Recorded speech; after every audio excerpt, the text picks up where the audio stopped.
Hey everybody, Razor here, and welcome to Little Big Update. And today we're going to be talking about the newest update that has been released 2 days ago, update 1.07. So, the Little Big Planet game update 1.07 has just begun to roll out all across regions and includes a number of fixes to help improve game stability and remedy a number of issues raised by the community. So, onto the patch notes. Due to the way that the PlayStation 4 updates software in the background, some players are encountering issues with the game progression by attempting to access content that is not ready to be used. To avoid encountering issues, we recommend that you check your download status before starting Little Big Planet 3. This can be achieved by highlighting Little Big Planet 3 on the PlayStation 4 home screen, pressing options on your controller, and selecting information. The following screen will inform you of your content download status. If the download status displays that the download progress and download size are the same, your game is ready to launch with all the new features available to you upon arriving in your pod. So now onto the actual notes. So for general updates, a new tool has been added, which is called the Note Tool Update. The Note Tool has been significantly updated to add a new text writing functionality that will allow you to create your own street on text. This update to the Note Tool brings in more line with a Little Big Planet PS Vita counterpart.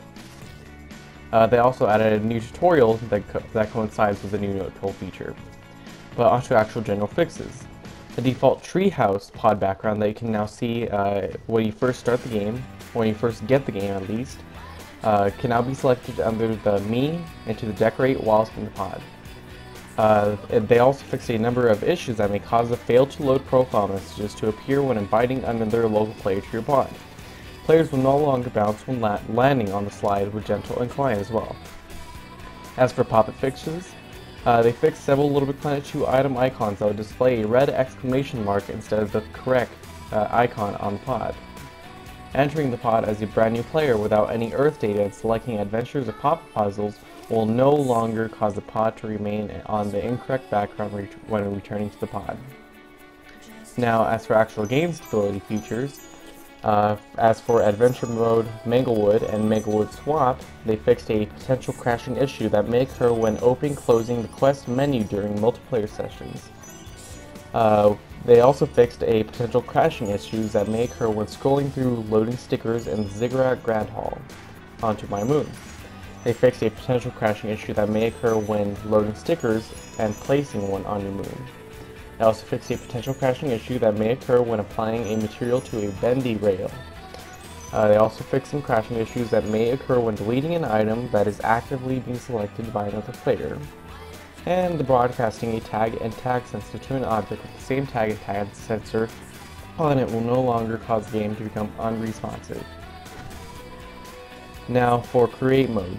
The Corner Editor tool will no longer create a broken ghost object when deleting objects. Object will now emit onto the correct layer after tweaking a piston. And players can now correctly stamp down decorations by pressing the left stick L3 button, which I believe was only a problem on the PlayStation 4.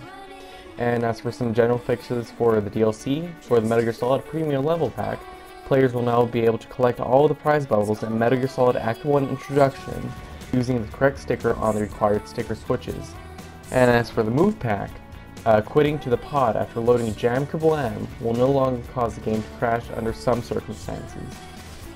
So that's pretty much it for patch update 1.07. This wasn't too big of a patch, but I'm sure Sumo Digital will be rolling out several other patches in the near future to fix some of the other issues with the game, as well as the fact that we still don't have some of the DLCs that we actually purchased. An example for me as of right now would be the Cross Controller pack, but I still have faith in Sumo Digital that they will, have this fixed out, and Little Big Planet 3 should be ready, hopefully in 2 months.